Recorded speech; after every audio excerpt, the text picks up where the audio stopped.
జీవితాలు అలాగే ఉంటున్నాయి. బయటికి చాలా భక్తి గలవారిగా, చాలా ఆత్మీయులుగా, చాలా భక్తి పరులుగా, ప్రార్థనా పరులుగా, విశ్వాసులుగా అగపడుతున్నారు. కానీ లోపలంతా కుల్లి, లోపలంతా అసూయ, లోపలంతా ద్వేషము, లోపలంతా పగ, లోపలంతా కూడా అంత మలినమైపోయిన జీవితం. ఈ శాస్త్రులు పరిచయులని, ఈ సద్దూకేయుల్ని ప్రభు వారిని ఏమని పిలిచాడు చెప్పండి? వేషధారులు. వారికి ధర్మశాస్త్రం అంతా తెలుసు వారికి, కానీ వారు ఎప్పుడు దాన్ని ఆచరణలో పెట్టలేదు వారు. సో వేషధారులు అంటే రాసుకోండి, బయటికి ఒకలాగా లోపల ఒకలాగా, అది వేషధారణ. చెప్పండి, బయటికి ఒకలాగా లోపల ఒకలాగా. అలా ఉండాలి మనం. అన్నలు గట్టిగా చప్పట్లు కొట్టండి. మనం అలా ఉండకూడదు. బయట ఎలా ఉన్నామో లోపల కూడా అలాగే ఉండాలి. అంతేగాని బయట ఒకలాగా లోపల ఒకలాగా మనం ఉండకూడదు. నెంబర్ 1. రెండోది, మత్తయి సువార్త 15:8 చదవండి. మత్తయి సువార్త 15:8. చూసారా, మళ్ళా అక్కడ ప్రభు అంటున్నాడు, వేషధారులారా, ఈ ప్రజలు తమ పెదవులతో నన్ను గణపరుచుదురు గాని వారి హృదయము నాకు దూరముగా ఉన్నది. మనుషులు కల్పించిన పద్ధతులు దైవోపదేశములని బోధించుచు వారు నన్ను వ్యర్థముగా ఆరాధించుచున్నారు అని యెషయా మిమ్ముని గురించి ప్రవచించిన మాట యెషయా గారు ముందే చెప్పాడు. అక్కడ రాసుకొని బ్రాకెట్లో అక్కడే వచ్చిన యెషయా 29:13 ప్రభు ముందే చెప్పాడు. యెషయా 29:13 దీన్ని ఏమన్నారంటే లిప్ సర్వీస్. ఏ సర్వీస్ చెప్పండి? Lip service. ఈ దినాల్లో చాలా మంది, సారీ టు సే, మన సంఘాల్లో కూడా లిప్ సర్వీస్ ఎక్కువైపోతుంది. లిప్ సర్వీస్ అంటే ఏంటో తెలుసా? పెదవులతోనే. అలా ఆరాధించకండి దయచేసి. ఆరాధించేటప్పుడు సత్యముతో ఆరాధించాలంటే బూటకంతో కాదు, అబద్ధముతో కాదు, వేషధారణతో కాదు, నిజముతో. అంటే ఆదివార ఆరాధనలో దేవుడు చేసిన మేలులను తలపోసుకుంటూ, ఆయన ఏమై ఉన్నాడో ఆయన గుణగణాలని తలపోసుకుంటూ, ఆయన మనకిచ్చిన రక్షణకై, ఆయన మనకిచ్చిన విమోచనకై, మనల్ని ఆయన ఎన్నుకున్న విధానాన్ని బట్టి, ఆయన మన కోసం ఆయన పెట్టిన త్యాగాన్ని బట్టి, ప్రాణాన్ని బట్టి, ఆయన ఇచ్చిన ప్రాణాన్ని, ఆయన ఇచ్చిన త్యాగాన్ని, ఆయన చేసిన త్యాగాన్ని, ఆయన చేసిన పనులన్నిటినీ జ్ఞప్తికి తెచ్చుకుంటూ మనస్ఫూర్తిగా ప్రభుని దేవా నాయనా నీకు స్తోత్రాలు, హల్లెలూయా, నీకు స్తోత్రం, thank you lord, thank you Jesus, oh Jesus thank you, I love you Jesus. ఆరాధన అయిపోయింది, వచ్చారు చాలామంది. అంటే మీరు లిప్ సర్వీస్ కాదా మీరు చేస్తుంది? మీరు వేషధారులు కాదా మీరు? సరే, టైంకి వచ్చిన వాళ్ళైనా నిజంగా మంచి మనసుతో పరిపూర్ణంగా మీరు దేవుని ఆరాధించారా? ప్లే చేసేవాళ్ళు కావచ్చు, స్టేజ్ మీద పాడేవాళ్ళే కావచ్చు, బయట కూర్చుని మనతో అందరు ఆరాధించేవారు. ఎంతమంది అలా ఆరాధిస్తున్నారు? అక్కడ ఆరాధన జరుగుతుంటే ఫోన్ చూస్తారు కొంతమంది, ఆరాధన దిక్కులు చూస్తారు కొంతమంది, ఆరాధన చేస్తుంటే ఆవనతులు చేస్తారు కొంతమంది, ఆరాధన చేస్తుంటే ఫోన్లో మాట్లాడుతుంటారు, ఆరాధన చేస్తుంటే నవ్వుతూ ఉంటారు, ఆరాధన చేస్తుంటే ఈ మట్లాది వరకు ఇవి ఏ చీర కట్టుకొని వచ్చిందో చూద్దాం, ఆ తర్వాత సిస్టర్ గారిని అడుగుదాం ఎక్కడ కొంది ఈ చీర అని అడుగుదాం. ఇదా టైము? చీరలు చూసుకోవడానికి టైమా? పక్క వాళ్ళతో మాట్లాడుకునే టైమా? మీరు వేషధారులు కాదా? లిప్ సర్వీస్ కాదు. ఈరోజు వేషధారణని విడిచిపెట్టండి. ప్రభు అంటున్నాడు, మనుష్యులు నన్ను వ్యర్థంగా ఆరాధిస్తున్నారు, నన్ను వ్యర్థంగా ఆరాధిస్తున్నారు.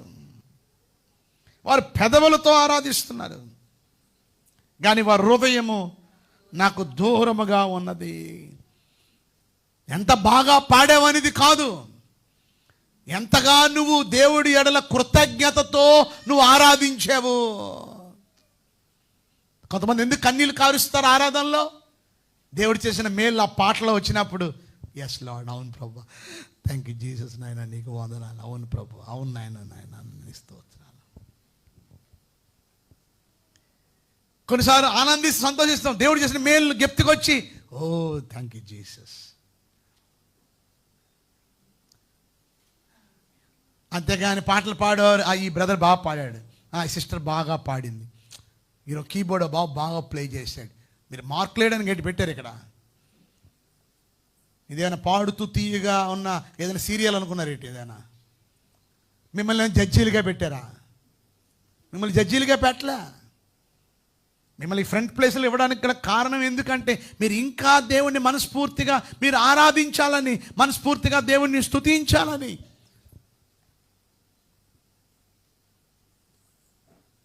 ఈరోజు హౌ వీఆర్ వర్షిపింగ్ గాడ్. నాకు మీరు లెక్క అప్పచెప్పవసలే, కానీ నా దేవుడు అందరినీ చూస్తున్నాడు. నువ్వు వేషధారణగా చర్చకు వస్తున్నావా? మంచి మనసుతో కృతజ్ఞతతో చర్చకు వస్తున్నావా? నువ్వు వేషధారణగా ఏదో నామకార్థంగా వెళ్ళాలని వస్తున్నావా? లేకపోతే నిజంగా దేవుడు చేసిన మేలును తలపోసుకుంటూ ఆయనకి నా కృతజ్ఞత తెలపాలని నిండు మనసుతో ఆయన సన్నిధికి వస్తున్నావా? అది కూడా ఆయనకి తెలుసు. లిప్ సర్వీస్ విడిచిపెట్టండి. ఇంకా వేషధారణ అంటే ఏంటి అంటే జేమ్స్ 1:26, యాకోబు రాసిన పత్రిక 1వ అధ్యాయము 26వ వచనం. యాకోబు రాసిన పత్రిక 1వ అధ్యాయం 26వ వచనం. ఎవడైనను నోటికి కళ్ళెము పెట్టుకొనక తన హృదయమును మోసపరుచుకొనుచు భక్తి గలవాడినని అనుకొని ఎడల వాని భక్తి వ్యర్థమే. డబల్ మైండ్నెస్ అన్నారు దీన్ని, లేక డబల్ టంగ్ అన్నారు దీన్ని. ఎవడైనా నోటి కళ్ళెం పెట్టుకొనక తన హృదయమును మోసపరుచుకొని, అంటే హృదయములో ఉన్న అపవిత్రత, హృదయములో ఉన్న పాపము ఏది బట్టబయలు చేస్తుంది? నీ నోరు. నువ్వు ఇంకా సరసోక్తులు, నువ్వు ఇంకా అపవిత్రమైన మాటలు, దొంగటిడుగులు, అనేక రకాల చెడు మాటలు నువ్వు మాట్లాడుతున్నావంటే, రహస్యంగా నీ భర్తకు తెలియకుండా వేరే పరాయి వ్యక్తితో నువ్వు మాట్లాడుతున్నావంటే, నీ భార్యకు తెలియకుండా పరాయి స్త్రీతో నువ్వు కొంచెం హాస్యాస్పదంగా లేక లేక లేక లేక కొంచెం జోక్గా, ఎలాకోలంగా, ఎగతాళిగా నువ్వు మాట్లాడుతున్నావంటే, లవ్లీగా మాట్లాడుతున్నావంటే కారణము నీ హృదయములో అపవిత్రత ఉంది. నీ నోరు సరిగ్గా లేనప్పుడు నువ్వు చేసే భక్తి కూడా వ్యర్థమే. కొంతమంది భర్తలు భార్యల్ని నోటితో ఇష్టం వచ్చినట్టు తిడుతూ ఉంటారు. ఆదివారం రాగానే అదే నోటితో దేవాస్తోత్రం అంటారు. నీ భక్తి వ్యర్థం. నువ్వు ఎందుకు నీ భార్యను అసహించుకుంటున్నావు? నీ భార్యని ఎందుకు నువ్వు తిడుతున్నావు? నీ భార్యను ఎందుకు నువ్వు చిన్న చూపు చూస్తున్నావు? నీ భార్య అంటే నీకు ఇష్టం లేదు. నీ ఆలోచన, నీ మనస్సు వేరే వాటి మీద ఉంది, వేరే పరస్త్రీ మీద ఉంది. అందుకే నువ్వు సేదరించుకుంటున్నావు. నీ భర్తకి ఇవ్వాల్సిన ప్రేమను ఇవ్వట్లేదంటే గల కారణం నీలో ఏదో రహస్యం ఉందని అర్థం. ఈరోజు నీ నోరు ఆత్మీయతగా లేదంటే, నీ నోరు సరిగ్గా లేదు అని అంటే అర్థం నీ భక్తి వ్యర్థమే. సో మీకు ఇప్పుడు అర్థమైందా? మీకు 3 మాటల్లో మొదటిది వేషధారణ అంటే బయట ఒకటి, లోపల ఒకటి. రెండోది వేషధారణ అంటే పెదవులతో ఆరాధించడం. మూడోది వేషధారణ అంటే నీ నోరు అపవిత్రంగా ఉండడము. నీ నోటితో దేవుని స్తుతించాలి, నోటితో దేవుని ఆరాధించాలి. రెండో భాగం రాసుకోండి. అలాగ వేషధారులుగా ఉన్నవారు బైబిల్లో ఉన్నారా లేరా? వేషధారులుగా ఉన్నవారు ఎంతోమంది ఉన్నారు బైబిల్లో. వారిలో కొంతమందిని మనం చూద్దాం. అందులో మొదటగా వచ్చే వ్యక్తి పేరు అనన్య సపేరా. అపోస్తుల కార్యాలు 5వ అధ్యాయము 1 నుండి 11 ఎవరైనా చదవండి. అపోస్తుల కార్యాలు 5వ అధ్యాయము 1 నుంచి 11. అననీయ అను ఒక మనుష్యుడు తన భార్య అయిన సపీరాతో ఏకమై పొలమమ్మెను.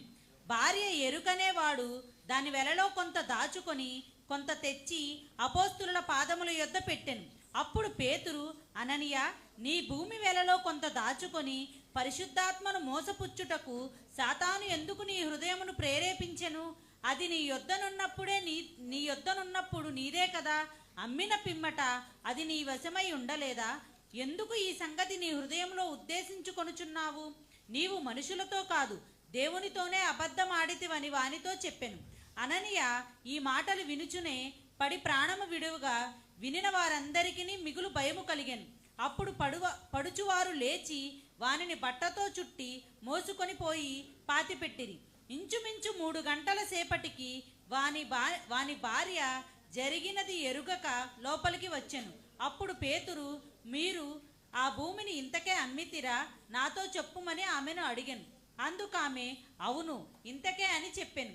అందుకు పేతురు, ప్రభు యొక్క ఆత్మను శోధించుటకు మీరెందుకు ఏకీభవించితిరి?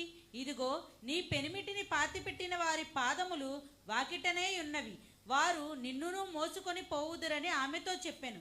వెంటనే ఆమె అతని పాదముల యొద్ద పడి ప్రాణము విడిచెను. ఆ పడుచువారు లోపలికి వచ్చి ఆమె చనిపోయినదని చూచి ఆమెను మోసుకొని పోయి ఆమె పెనిమిటి యొద్ద పాతిపెట్టిరి. సంఘమంతటికి ఈ సంగతులు వినిన వారందరికీ మిగులు భయము కలిగెను. ఏమర్థమైంది ఇందులో మీకు? ఏం వేషధారణ చేశారు అననీయ సపేరా?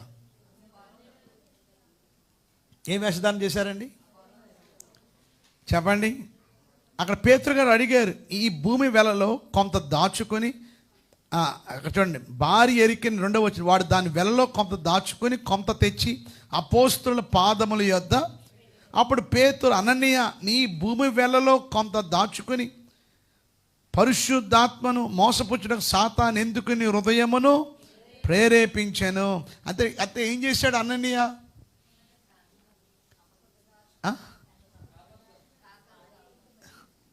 అంతా తెచ్చాను అన్నట్టుగా చూపించాడు అక్కడ. కానీ తెచ్చింది కొంత. కొంత ఏం చేశాడు? దాచేశాడు. మీకు అర్థమైందా? మీకు మొత్తం తెచ్చినట్టుగా చూపించాడు. అదే, అయ్యా నేను తెచ్చింది కొంచెమే, సగం దాచానయ్యా అని చెప్పుంటే అది వేరుగా ఉండేది. కానీ అలా చెప్పలేదు. ఏం చెప్పాడు చెప్పండి? నేను అంతా తెచ్చాను. కానీ దేవుడు తెలీదా? చెప్పండి, నువ్వు ఎంత తెచ్చావో ఎంత దాచావో దేవుడు తెలీదా? దాన్ని ఏమంటారు? దాన్ని వేషధారణ. ఎంతమంది అలా వేషధారులుగా మీరున్నారు చెప్పండి. ఈరోజు దేవుని బిడ్డలుగా మనము అననీయ సపేరాలాగా ఉండవద్దని ప్రభుపేట మీకు మనవి చేస్తున్నాను. 2వ వ్యక్తి చూద్దాం. ఆయన పేరు మత్తయి సువార్త 26వ అధ్యాయం 49వ వచనం. మత్తయి సువార్త 26:49. వెంటనే యేసునద్దకు వచ్చి బోధకుడా, 49వ వచనం, వెంటనే యేసునద్దకు వచ్చి బోధకుడా నీకు శుభమని చెప్పి ఆయనను ముద్దు పెట్టుకొనెను. యేసు, చెలికాడా, నీవు చేయవచ్చినది చెయ్యమని అతనితో చెప్పగా వారి దగ్గరకు వచ్చి ఆయన మీద పడి ఆయన పట్టుకొనిరి. ఈయన పేరు ఇస్కరియోతు యోధా. వేషధారులకే వేషధారి. మీరు నవ్వుతున్నారు, మీకు నవ్వు ఎలాగ వస్తుందో నాకు తెలియట్లేదు. నాకైతే దుఃఖం వస్తుంది. మీరు ఎందుకు నవ్వుతున్నారో నాకు అర్థం కావట్లేదు.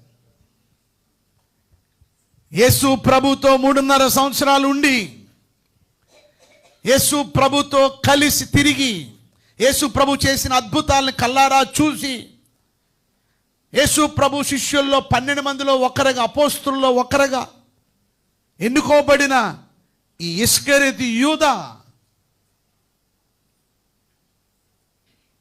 ఒక వేషధారిగా మారిపోయాడు. తన సొంత గురువు గారిని, ప్రభువునే అమ్మేశాడు. ముద్దు పెట్టాడు. ఏ ముద్దుది? దొంగ ముద్దుది. ముద్దు ప్రేమకు గుర్తు, కానీ ఈ ముద్దు కపటం ముద్దు.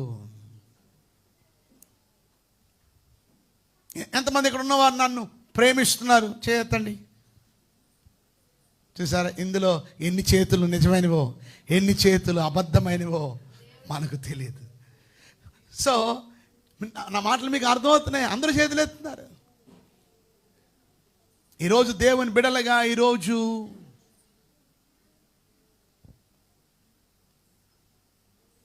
యేసు ప్రభుని ఒక కపట ముద్దు పెట్టాడు, అప్పగించే ముద్దు పెట్టాడు. ప్రేమతో కాదు పెట్టింది ముద్దు.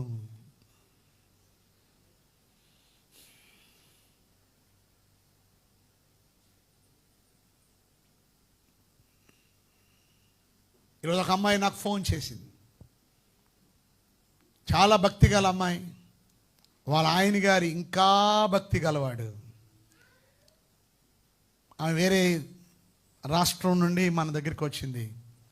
ఆమె నేను హైదరాబాదులో ఉన్నానేమో అని, హైదరాబాదులో ఉన్నానని ఫోన్ చేసింది. నాది హైదరాబాద్ అనుకుంది.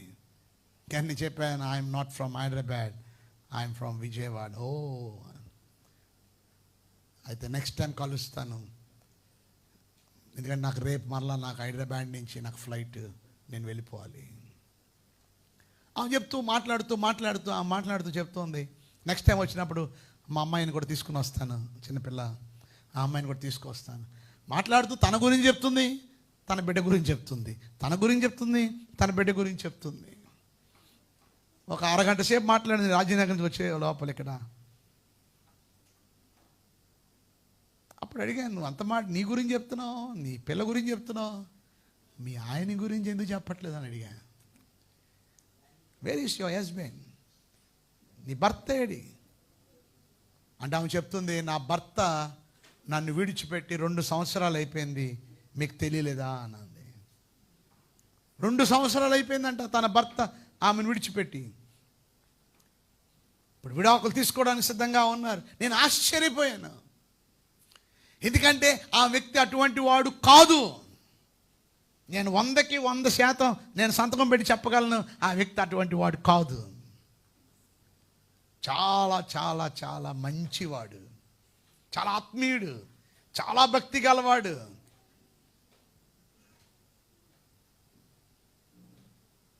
నేను ఆయన దగ్గర నుంచి ఎన్నో విషయాలు నేర్చుకున్నాను కూడా. దేవుడు ఆయనకి మల్టీ టాలెంట్, అన్ని తలాంతులు దేవుడు ఇచ్చాడు. ఆయనకి రానిదంటే ఏమీ లేదు. కానీ సైతాన్ని పడగొట్టేశాడు.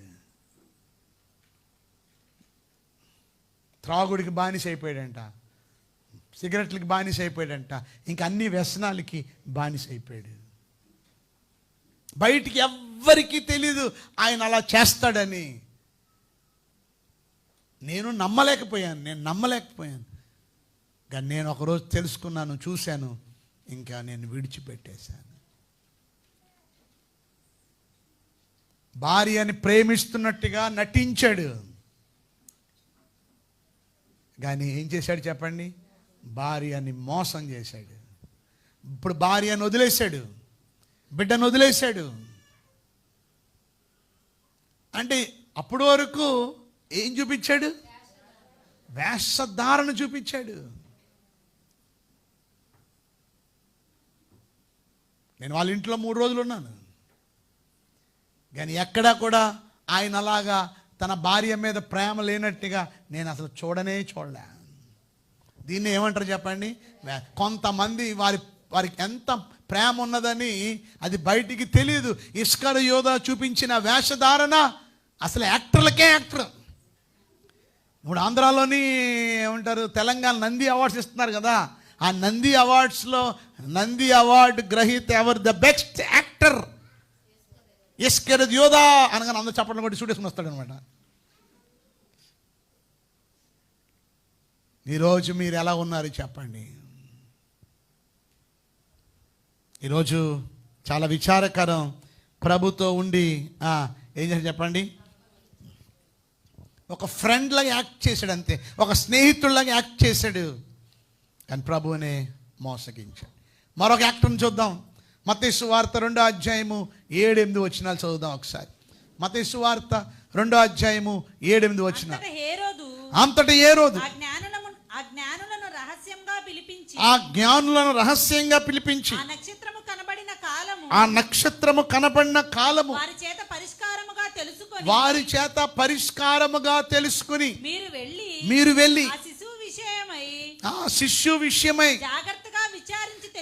జాగ్రత్తగా విచారించి తెలుసుకొనగానే నేనును వచ్చి ఆయనను పూజించినట్లు నాకు వర్తమానము తెండని పంపెను. చూడండి, ఈయన ఎవరు? ఈయన హేరోదు రాజు. ఏమంటున్నాడు చెప్పండి? జ్ఞానులతో మీరు వెళ్ళండి, ఆ శిష్య విషయమే జాగ్రత్తగా విచారించి తెలుసుకుని మళ్ళా నా దగ్గర రండి, ఎందుకంటే నేను ఆయనను పూజించినట్లు నాకు వర్తమానము తెండి. ఎందుకంటే వర్తమానం, నేను కూడా వెళ్ళి యేసయ్యను ఏం చేస్తాను? పూజ చేస్తాను అన్నాడు. నిజంగా పూజ చేయడానికా అని వింటున్నారా మీరు అందరూ? అర్థమవుతుందా మీకు? పూజ చేస్తున్నానని చెప్పాడు కానీ లోపల మాత్రం చంపాలని. సో ఈరోజు 2 భాగాలు చూసాం వేషధారంలో. ఆ అంజూరపు చెట్టు ఆకులు ఉన్నాయి కానీ ఏం లేవు, ఫలాలు ఉన్నట్టుగా నటన చేస్తుంది కానీ దానికి ఫలాలు. ఈరోజు ఎంతమంది నటన చేసేవాళ్ళుగా ఉన్నారు? నటన అంటే లోపల ఒకటి, నటన అంటే పెదవులతో, నటన అంటే నోటుతో అపవిత్రంగా డబల్ టంగ్. అలాగా వేషధారులు ఉన్న వాళ్ళు ఎవరు? అననీయ సపరి ఒకరిని చూసాం, ఇస్కరియోతు అని మరొకరిని చూసాం, హేరోదులాగా మరొకరిని చూసాం. ఈరోజు మీరు ఎలాగున్నారో ఆలోచించండి.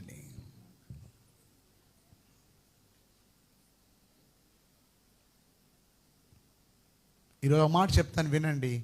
ఒకవేళ కానీ మనం వేషధారులుగా ఉంటే ఏమిటి మనకు వచ్చే నష్టాలు? వేషధారులుగా ఉంటే ఏమిటి మనకు వచ్చే నష్టాలు? మత్తయి సువార్త 6వ అధ్యాయము 1-2 వచనాలు చదువుదాం. 3వ భాగంలో వేషధారణ వల్ల వచ్చే నష్టాలు. మనుషులకు కనపడవలనని వారి ఎదుట నీతి కార్యము చేయకుండా జాగ్రత్త పడుడి. లేని ఎడల పరలోకమందున్న మీ తండ్రి యొద్ద మీరు ఫలము పొందరు. చూసారా? మనుష్యులకు కనపడడం వల్లని వారి ఎదుట మీ నీతి కార్యములు చేయకుండా జాగ్రత్త పడుడి. లేని ఎడల పరలోకమందున్న మీ తండ్రి యొద్ద మీరు ఫలము. ఇప్పుడు చెప్పండి, మనుషుల దగ్గర నుండి ఫలము కావాలా, దేవుని దగ్గర నుండి ఫలము కావాలా? అయితే దేవుడి దగ్గర నుండి ఫలం కావాలంటే మనం మనుషుల దగ్గర ఫలాన్ని మనం ఆశ. కొంతమందికి ఎవరి ఘనత కావాలి? మనుషుల ఘనత కావాలి. మనుషులు మనల్ని ప్రైజ్ చేయాలి, మనుషులు మనల్ని గౌరవించాలి, మనుషులు మనల్ని ఘనపరచాలి, మనుషులు మన గురించి గొప్పగా చెప్పుకోవాలి. అప్పుడు నీకు ఎవరి దగ్గర నుండి రాదు? ఎవరి దగ్గర నుండి కావాలి మీకు? సో మొదట రాసుకోండి, నువ్వు వేషధారణ చూపిస్తే దేవుడిచ్చే బహుమానాన్ని పోగొట్టుకుంటావు, దేవుడిచ్చే రివార్డ్ని పోగొట్టుకుంటావు. మన సహోదరుడు 10వ భాగం కింద 20,000 దేవుడికి ఇచ్చాడు. ఆయన్ని, ఆయన కుటుంబాన్ని దేవుడు వర్ధిలింపజేయను గాక. ఆ బిడ్డ ఎంత నమ్మకస్తుడో అని అన్నాను అనుకోండి, అప్పుడు ఏమైపోద్ది? మనుషుల దగ్గర నుండి ఏం పొందుకున్నాడు? అయ్యి బాబోయ్, ఈయన 20,000 అంట దశంభాగం ఇచ్చాడట, అయ్యి బాబోయ్ ఎంత గొప్పవాడు. అదే ఆయన 20,000 ఇస్తున్నాడు ప్రతి నెల, కానీ నేను ఎవరికి నేను చెప్పలేదు. అప్పుడు ఆయన రివార్డ్ ఎక్కడి నుండి వస్తుంది? ఈరోజు మనం ఈ చేత్తో ఇచ్చేది తెలియట్లేదు, కానీ ఎవరైతే నమ్మకంగా ఉంటున్నారో దేవుడు వారిని అత్యధికంగా దేవుడు ఆశీర్వదిస్తున్నాడు. ఈరోజు మనం దేవుడి దగ్గర నుండి బహుమానాన్ని పొందుకోవడానికి మనం ఇష్టపడాలి. రెండోది, లూకాసు వార్త 20వ అధ్యాయం 47వ వచనం. లూకాసు వార్త 20వ అధ్యాయము 47వ వచనం.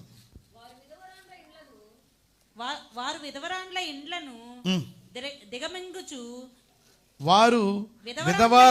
ఇండ్లను దిగమింగుచు మాయావేషముగా దీర్ఘ ప్రార్థనలు చేయుదురు. వారు మరి విశేషముగా శిక్ష పొందుదురని తన శిష్యులతో చెప్పెను. అది నేను చెప్పేది ఎవరికి అర్థం కావట్లా. అర్థం అవుతుందో చప్పట్లు కొట్టండి.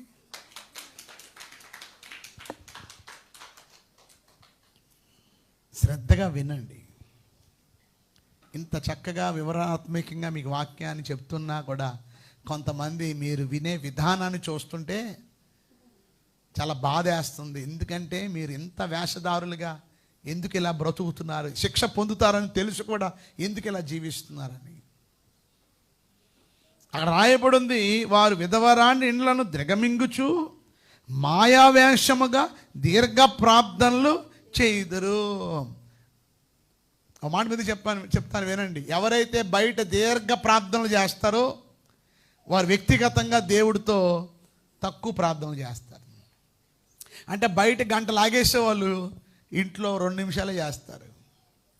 ఇంట్లో బయట తక్కువ ప్రార్థన చేసిన వాళ్ళు ఇంట్లో ఎక్కువ ప్రార్థన చేస్తారు. మీట్రా నువ్వు, మీ ఆయన ఇంకా రాలే కువైట్ నుంచి, కూర్చో, కళ్ళు మూసుకో, ప్రార్థన చే. ప్రభువా నాయనా బిడ్డను దీవించండి, బాబు కూడా క్షేమంగా తీసుకొని. ఆమేన్. ఈ ఇంటికి వెళ్ళి ఏమంటుంది, అయ్యగారు నా కోసం చిన్న ప్రార్థన చేశారు. అసలు మా ఆయన గురించి సరిగ్గా చేయలేదు, మా పిల్లల పరీక్షల గురించి సరిగ్గా చేయలేదు, ఇక్కడ తక్కువ చేశాను, కానీ నేను వ్యక్తిగతంగా ఆమె కోసం, ఆ కుటుంబం కోసం ఏం చేశాను. ఏది ఎక్కువ మీరు చూస్తారు? ఇట్రా, నేనైతే ప్రభువా నాయన, ప్రభువా బాబు నాయన అక్కడ ఎంతో ఇబ్బంది, నాయనా బిడ్డ శ్యామ్, ప్రభువా నాయనా అని గంట లాగేశాను. అప్పటికి ఏముంటుంది, అయ్యగారు ఈరోజు చాలా మనస్ఫూర్తిగా చేశారు, నా గురించే గంట చేశారు. నాకు ఎవరి దగ్గర నుంచి మార్కులు వచ్చాయి? ప్రజలు కూడా అలాగే ఉన్నారు. 1 సెకండ్ చేస్తే సరిగ్గా చేయలేదు అయ్యగారు, చెప్తున్నా కూడా నా మాట సరిగ్గా వినట్లేదు. అమ్మా, మీరు ఏదన్నా సమస్య చెప్పుకోవాలంటే శుక్రవారం రండి, 10 నిమిషాలు కాదు 20 నిమిషాలైనా వింటాను. ఆదివారం ఇంతమంది జనాల్లో మీతోనే గంట మాట్లాడడానికి టైం ఉంటుందా? కానీ కొంతమంది ఏం చేస్తారు, వాళ్ళ కష్ట సుఖాలన్నీ కూడా ఆదివారం చెప్తూ ఉంటారు. అప్పుడు నేను అంటాను తర్వాత. అప్పుడు వాళ్ళు అడుగుతారు, ఏమని అడుగుతారు, అయ్యగారు మా కోసం అసలు సరిగ్గా ఏం చేయలేదు చెప్పండి, సరిగ్గా ప్రార్థనే చేయలేదు. వినండి అమ్మా,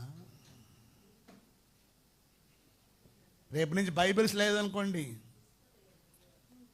ప్రతి ఒక్కరి సండే స్కూల్ పిల్లల దగ్గర బైబిల్ ఉండి, బైబిల్ లేకుండా వచ్చారు మీరు. ఏరా బైబిల్ ఏది? నోట్బుక్, బైబిల్, పెన్ ఉండాలి రేపు నుండి అందరి దగ్గర. శుక్రవారం గుడ్ ఫ్రైడే నాడు. వేషధారణ అంటే ఏంటి చెప్పండి? కాదు, ఇందులో ఏంటి శిక్ష ఏంటి? వారు మరీ విశేషముగా శిక్ష పొందు అంటే దాని అర్థం, మొదటిది వేషధారణగా ఉంటే దేవుడిచ్చే బహుమానం పొందుకోరు. నెంబర్ 1. మీరు వేషధారణగా ఉంటే రెండోది దేవుడిచ్చే శిక్షను పొందుకుంటారు. 2. మూడోది మత్తయి సువార్త 7వ అధ్యాయం 21 నుంచి 23 చదవండి. మత్తయి సువార్త 7వ అధ్యాయం 21 నుంచి 23. మత్తయి సువార్త 7వ అధ్యాయం 21 నుంచి 23 అండి. శిష్యుల్లో మరి ఒకరు, ప్రభువా నేను మొదట వెళ్ళి నా తండ్రిని కాదు 7వ అధ్యాయము 21 నుంచి 23. ప్రభువా అని నన్ను పిలుచు ప్రతివాడును పరలోక రాజ్యములో ప్రవేశింపుడు గాని పరలోకమందున్న నా తండ్రి చిత్త ప్రకారము చెయ్యువాడే ప్రవేశించును. ఏమండి, మీకు అర్థమవుతుందని చెప్పేది? ప్రభువా అని పిలిస్తే, ప్రభువా అని పిలిచేది ఎవరండి చెప్పండి? ప్రభువా పిలిచేది ఎవరు చెప్పండి? విశ్వాసులే. మనమే పిలుస్తుంటాం ప్రభువా అని. చూడండి, అక్కడ వచ్చిన వాళ్ళు ఏముంది చూడండి, అక్కడ ఏముందండి? ప్రభువా అని పిలుచు ప్రతివాడును పరలోక రాజ్యంలో ప్రవేశింపడు గాని పరలోక రాజ్యంలో ప్రవేశింపడు గాని పరలోకమందున్న నా తండ్రి చిత్త ప్రకారం పరలోకమందు నా తండ్రి చిత్త ప్రకారమే చేయువాడే అందులో ప్రవేశించును. ఆ దినమందు అనేకులు నన్ను చూచి ప్రభువా ప్రభువా ప్రభువా ప్రభువా మేము నీ నామమును ప్రవచింపలేదా? చూడండి, మీ నామమున మేము ప్రవచింపలేదా? నీ నామమున దెయ్యములను మీ వెళ్ళగొట్టలేదా? నామములో దయ్యాలు వెళ్ళగొట్టలేదా? నీ నామమున అనేకమైన అద్భుతాలు మీ చేయలేదా? నామమున అనేక ఏమంటే అద్భుతాలు చేయలేదా చేయలేదా అని చెప్పుదురు. అప్పుడు ఆయన నేను మిమ్మును ఎన్నడును ఎరుగను అక్రమము చేయువారులారా. నా యొద్ద నుండి పొండని. చూసారా, అక్రమము చేయువారులారా నా యొద్ద నుండి పొండని. ఎవరిని పొమ్మంటాడు? మనల్నంటే ఎవరిని? వీళ్ళు నామంలో అద్భుతాలు చేశారు, దయ్యాలను వెళ్ళగొట్టారు. అంటే దేవుడికి అందరూ తెలుసు ఎవరు వేషధారులో, ఎవరు నిజంగా భక్తి చేస్తున్నారో అంతా ఆయనకి తెలుసు. అంటే మూడోది, వేషధారులకి పరలోక రాజ్యంలో ప్రవేశించరు. మీకు పరలోకం లేదు, మరి ఇంత భక్తి చేశారు, ఇంతగా దేవుళ్ళో ఉన్నారు, బట్ నో హెవెన్. అంటే ఎంత భయభక్తులతో, ఎంత ఖచ్చితంగా భక్తి చెయ్యాలో అనేది మీకు అర్థమవుతుందా? బట్ విచారకరం ఏంటంటే అంతా కూడా వేషధారణ ఎక్కువైపోయింది, నటన అయిపోయింది, ఫార్మాలిటీ క్రిస్టియన్స్గా, నామకార్థ క్రిస్టియన్స్గానే బ్రతుకుతూ ఉన్నాం.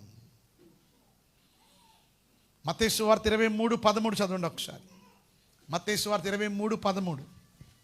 అయ్యో వేషధారులైన శాస్త్రులారా, పరిసయ్యులారా, మీరు మనుషుల ఎదుట పరలోక రాజ్యమును మూయుదురు,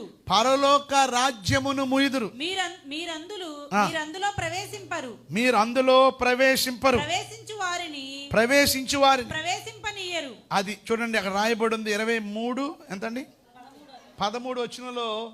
అందరూ తీయండి. 23:13లో మీరు గమనిస్తే, అయ్యో వేషధారులైన, ఎన్నో వచ్చినండి? మీరు మనుష్యుల ఎదుట పరలోక రాజ్యమును ముయ్యుదురు, మీరు అందులో ప్రవేశింపరు, ప్రవేశించు వారిని. చూడండి, మీరు ప్రవేశించట్లేదు, ప్రవేశించే వారిని కూడా ఏం చేయట్లేదు.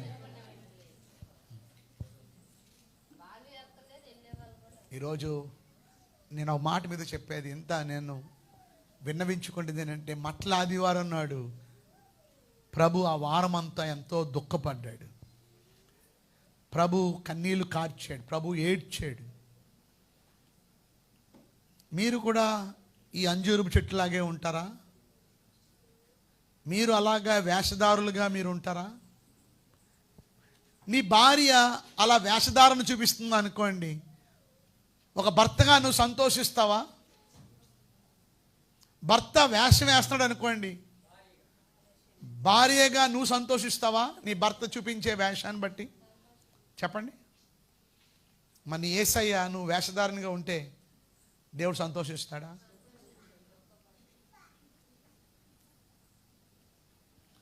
ఈ మాటలను ఎంతో బాధతో చెప్తున్నాను, ఎంతో వేదంతో చెప్తున్నాను. దయచేసి వేషధారులుగా ఉండవద్దు అని మరొకసారి నేను మీకు మనవి చేస్తున్నాను. ఈరోజు దేవుని బిడ్డలుగా, ఈరోజు ప్రభు ఫలాలు వెతికాడు. చదువుతాం మళ్ళీ మన భాగంలోకి రండి. మార్కు సువార్త 11వ అధ్యాయంలో 13వ వచనంలో 13 ఒక అంజూరపు చెట్టును దూరము నుండి చూచి దాని మీద ఏమైనను దొరుకునేమో అని వచ్చెను. దాని యొద్దకు వచ్చి చూడగా ఆకులు తప్ప మరి ఏమీయూ కనబడలేదు. అది ఈరోజు ఓ మాట చెప్తాను వినండి. ఎంతమంది చర్చికి వచ్చారా, ఎన్ని వందల మంది వచ్చారా, ఎన్ని లక్షల మంది వచ్చారా కాదు. ప్రభు ఏం చూస్తాడు మీరే చెప్పండి? ఫలాలు.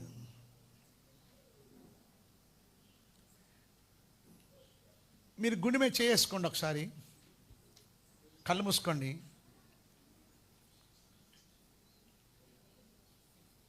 కళ్ళు మూసుకోండి. ఒకసారి ఆలోచించండి, నేను ఫలాలు ఫలించే చెట్టుగా ఉన్నానా, ఫలాలు లేని చెట్టుగా ఉన్నానా?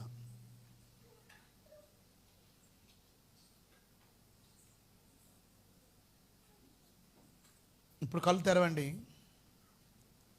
నేను ఫలించే చెట్టుగా ఉన్నాను, ఫలాలు ఫలించే చెట్టుగా నేను ఉన్నాను అని వాళ్ళు లేచి నిలబడండి.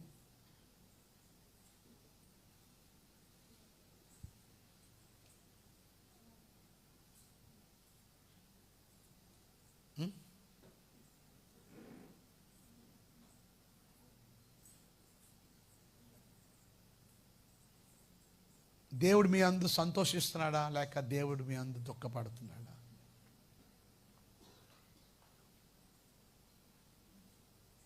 ఈరోజు కొంతమంది ఏడుస్తున్నారు, నాకు తెలుసు, హృదయంలో వేదన చెందుతున్నారు. ఎందుకంటే నాకు ఫలాలు లేవు, నాకు చెట్లలో ఫలాలు లేవు. ఓ మాట మీద చెప్పమంటారా? దేవుడు ఎంత సీరియస్ తెలుసా మీకు? మీకు ఫలాలు లేవనుకోండి మీ చెట్టుకి, దేవుడు ఏం చెప్పాడో మీకు తెలుసా? మత్తయి సువార్త 7:19 చదవండి ఎవరైనా గట్టిగా. మత్తయి సువార్త 7:19. మంచి ఫలములు ఫలింపని ప్రతి చెట్టు, మంచి ఫలములు ఫలింపని ప్రతి చెట్టు నరకబడి అగ్నిలో వేయబడును. మా ఒకవేళ కానీ మీరు ఫలించకపోతే అది దేవుడు ఏం చేస్తాడంట? నరికి. ఎంతమంది తెలుసు నేను ఫలించకపోతే నరికి అగ్నిలో పడేస్తాడని నాకు తెలుసు అన్న వాళ్ళు చేయొద్దండి. తెలుసు అన్న వాళ్ళు చేయొద్దు. అది కూడా తెలీదా? మరి చేయొత్తరండి, చేయొద్దండి. మరి తెలుసు కూడా ఫలిస్తున్నారా? ఎందుకు ఫలించట్లేదు?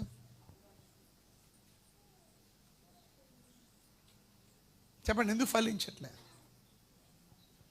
ఎందుకు ఫలించట్లేదు చెప్పండి. ఎందుకు ఫలించట్లేదు? మీరు చెప్పాలి, ఆన్సర్ చెప్పాలి. ఎందుకు ఫలించట్లే?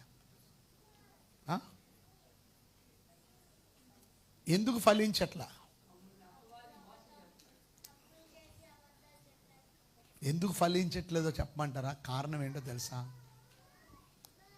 మన వేళ్ళు సరిగ్గా లేవు, రూట్స్ సరిగ్గా లేవు.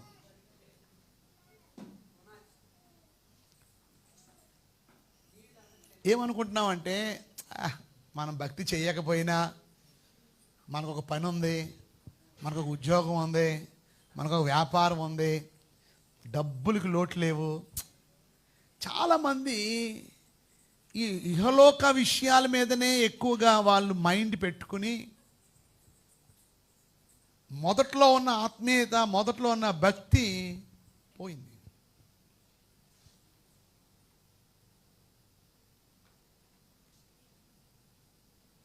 దేవుడు ఎంతో దుఃఖపడుతున్నాడు. ఈరోజు మనం ఫలించాలి, మనం ఫలించాలి, మనం ఫలించాలి. మన వేళ్ళు స్ట్రాంగ్గా ఉండాలి. రెండు. ఒకటి విశ్వాసం, రెండోది ప్రార్థన. చెప్పండి, ఏంటి చెప్పండి? మొదటిది విశ్వాసము. ఈ రెండు మనకి లేకపోవడం వల్లనే సరైన విశ్వాస జీవితం, సరైన ప్రార్థనా జీవితం మనకి లేకపోవడం వలన మన చెట్లకి ఏం లేవు, ఫలాలు లేవు. మీరు ఫలాలు లేని చెట్టు ఉంచుకుంటారా? మీరు ఉంచుతారా? ఏం చేస్తారు? దాన్ని నరికేస్తాం. ఈరోజు నువ్వు ఫలించాలి 30 దంతులుగా, 60 దంతులుగా, 100 అంతులుగా.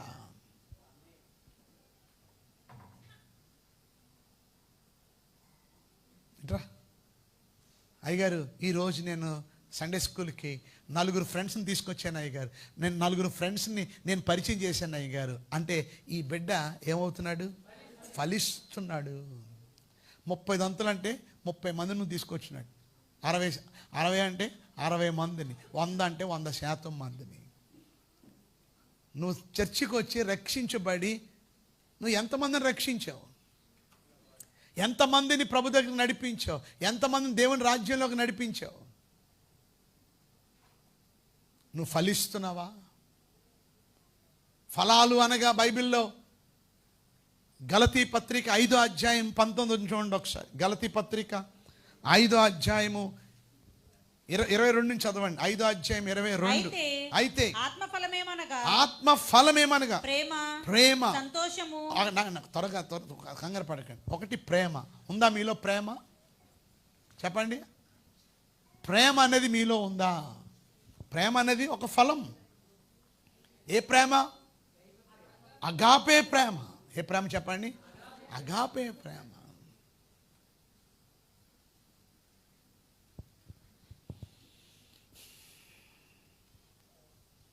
రెండు, సంతోషము. మీలో సంతోషం ఉందా? ఏ సంతోషం? వాక్యం చెప్తున్నప్పుడు చెప్పండి. ఆత్మీయమైన సంతోషం ఇది. ఇంకా చెప్పండి అయ్యగారు. ఇంకా 4 మాటలు చాలా మంచి మాటలు చెప్తున్నారు. చెప్పండి అయ్యగారు. అయ్యగారు ఆ ఫస్ట్ పాయింట్ కొంచెం చెప్పండి అయ్యగారు. ప్రేమ, సంతోషం, దేవుళ్ళో సంతోషించడం. మూడోది సమాధానం. అంటే పీస్. ఎన్ని సమస్యలున్నా పీస్, సమాధానం. అందరితో సమాధానంగా ఉండడం, అందరితో ప్రేమగా ఉండడం. ఇంకా దీర్ఘశాంతం. ఏముంటుంది మనలో? చెప్పండి. దీర్ఘశాంతం ఎందుకండి? శాంతమే లేదు ముందు. ఇంకా దీర్ఘం అంటే ఏంటి? దీర్ఘం అంటే ఏంటి?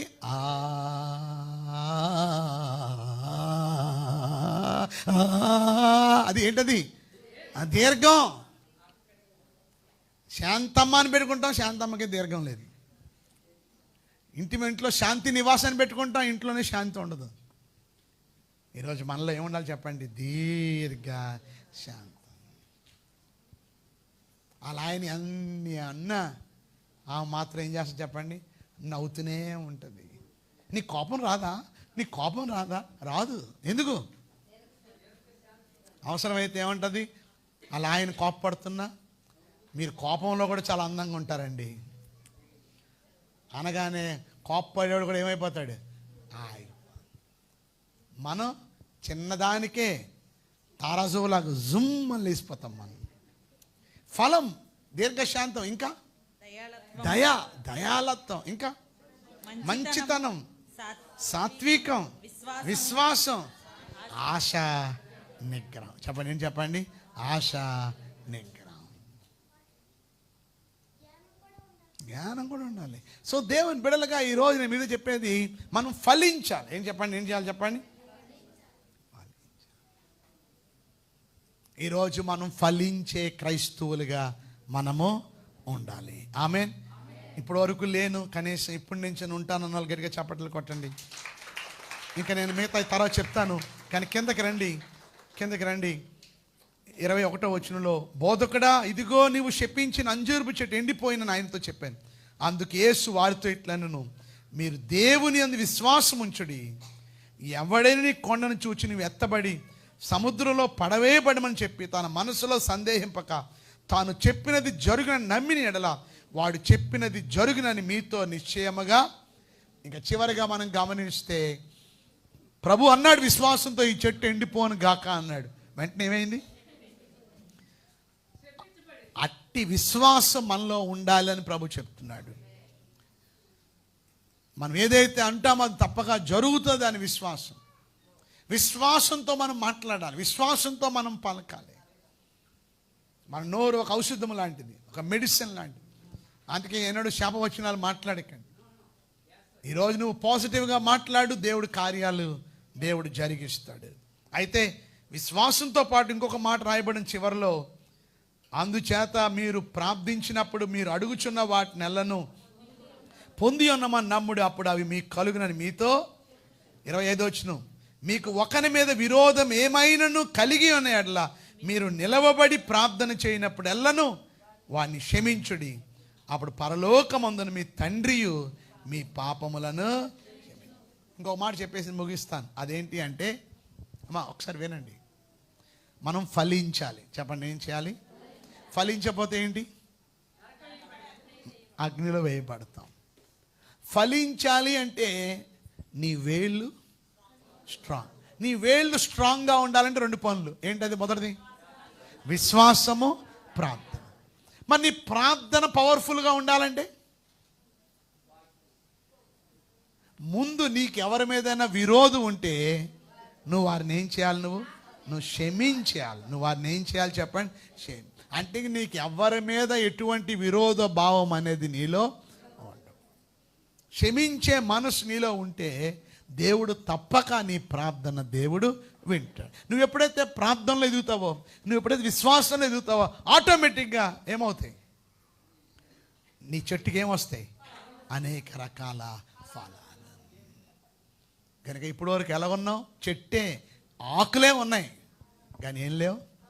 అంటే దాని అర్థం ఏంటి? కనపడిన వాళ్ళు అందరికీ కల్లా ఈమె క్రైస్తవురాలేనండి, ఈమె చర్చికి వెళ్ళేవని ఆమె అండి, ఈమె భక్తి గల ఆమె అని బయటికి కనపడుతున్నారు అంతే, కానీ ఏం లేవు. ఎంతకాలం ఇలాగా వేషధారి చెట్టుగా ఉంటావు? కనీసం ఈ రోజు నుండి నీ మట్లాది వారు ఉన్నాడు, మట్లాడుకుని ఊరేగడమే కాదు, ఫలించే చెట్టుగా, దేవుణ్ణి సంతోషపెట్టే చెట్టుగా, ఆయన ఆకలి తీర్చే చెట్టుగా మనం ఉండాలి. ప్రభు ఆకలిని తీర్చలేకపోయింది, ప్రభుని సంతోషపెట్టలేకపోయింది, ప్రభుని నిరుత్సాహపరిచింది. నువ్వు కూడా ప్రభుని నిరుత్సాహపరిచేవాడిగా, పరిచేదానిగా ఉంటున్నావా? ఒక్కసారి నిర్ణయించుకోండి. అందరూ లేచి నిలబడండి, తీర్మానం చేసుకోండి, కళ్ళు మూసుకోండి, ప్రార్థన చేసుకోండి. ప్రభువా, ఈరోజు సూటిగా నాతో మీ వాక్యం ద్వారా మీరు మాట్లాడారు. ఈరోజు నా జీవితాన్ని నీ వాక్యం ద్వారా నేను సరి చేసుకోండి. తీర్మానం చేసుకోండి. ప్రతి ఒక్కరూ తీర్మానం చేసుకోండి. ఎవరు అటు ఇటు కదలకండి. అందరూ దయచేసి ఎవ్వరు మాట్లాడ. ఇది చాలా విలువైన, అమూల్యమైన సమయం.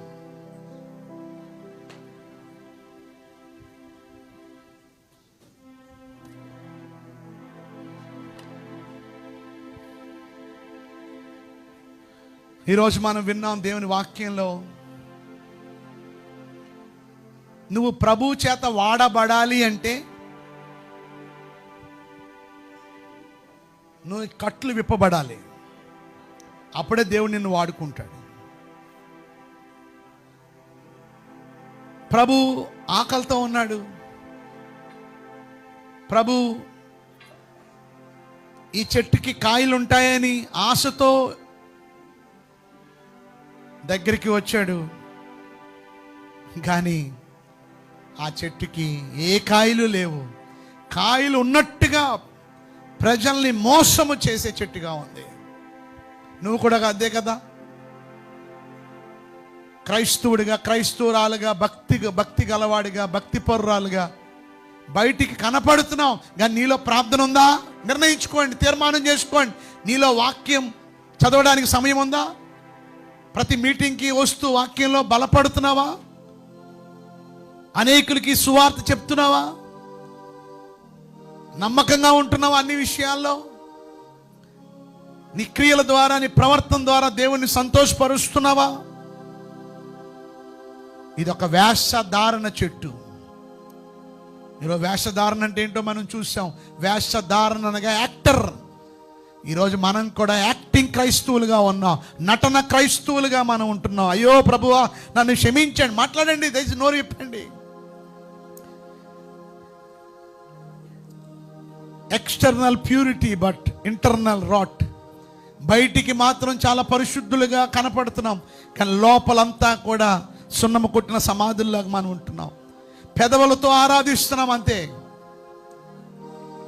అననీయ సపేరాలాగా మనం ఉంటున్నాం.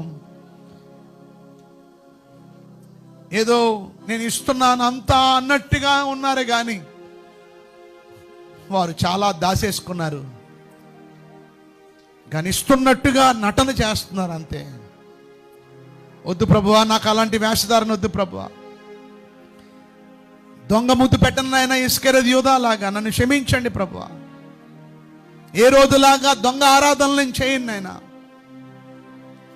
ఒకవేళ ఇలాగే నువ్వు బ్రతుకుతే వేషధారిగా, పరలోకము నుండి వచ్చే రివార్డ్ని, బహుమానాన్ని పోగొట్టుకుంటావు. దేవుని శిక్షకు పాత్రుడు అవుతావు. దేవుని రాజ్యాన్ని నువ్వు స్వతంత్రించుకోలేవు. వద్దు, నీ ముసుగును తీసివేసేయి, నీ వేషధారణను తొలగించుకో, యాక్టింగ్ క్రైస్తత్వాన్ని విడిచిపెట్టు. నువ్వు ఫలాలు ఫలించాలంటే నీ వేరు బాగుండాలి. నీ దగ్గర నుండి ఫలాలు కోరుకుంటున్నాడు దేవుడు. నువ్వు ఒక ఫలించే క్రైస్తవురాలుగా, ఫలించే క్రైస్తవుడిగా ఉండాలని దేవుడు కోరుకుంటున్నాడు. ఆత్మ ఫలము నీలో ఉండాలి, ఆత్మల రక్షణ నీలో ఉండాలి.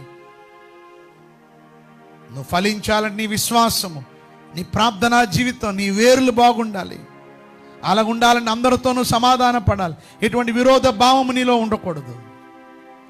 యేసయ్యా మీకు వందనాలు.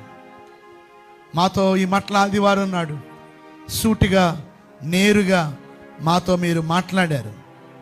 విన్న వాక్యాన్ని విడిచిపెట్టకుండా వాక్యం ప్రకారంగా నడుచుకునే జీవితాన్ని మాకు మీరు దయచేయమని, విని విడిచిపెట్టే వారిగా మేము ఉండక వాక్యం ప్రకారంగా నడుచుకునే జీవితాన్ని మాకందరికీ దయచేయండి. మీరే మహిమ ఘనత ప్రభావాలు మీరు ఒక్కరే పొందుకోమని యేసు పరిశుద్ధమైన నామములో ప్రార్థించి స్తుతించి వేడుకొనుచున్నాము తండ్రి. గట్టి చెప్తా ఆమేన్ అండి. ఆమేన్.